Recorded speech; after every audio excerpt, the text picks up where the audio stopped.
إذا سمحتوا هذا يتكرم علي يدلني ويكسب في أجر، يحكي لي هالعالم هاي وين ساكنة. يعني تطلعوا بتقول لك مشتريات بالشهر 7000 بالأسبوع، عفوا 7000 دولار. على إيش طلعوا؟ يعني والله لو إنها مسكنة عندها قوم يأجوج ومأجوج مش هيك. طلعوا طول بيض كمان، إشكال ألوان بتشتري طلعوا، ومخلى البيع علبة بتشبه الساعة الرملية والشوكولاتات والبسكوتات. وين ساكنين هالعالم هذول؟ خلينا نروح. شو اسم الكوكب؟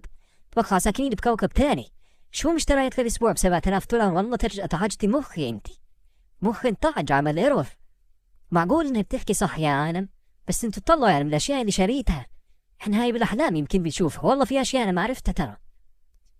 يعني عن جد انا مش عارف انا هاي العالم وين ساكنه، دلوني مشان الله دلوني، وانا بودي لكم من هناك فيزا عشان تلحقوني على كوكب السعداء هذا اللي عايشين فيه لحالهم. والله انا نسمع بكوكب زبورو ده لما شفناه. شو هذا يا هذا؟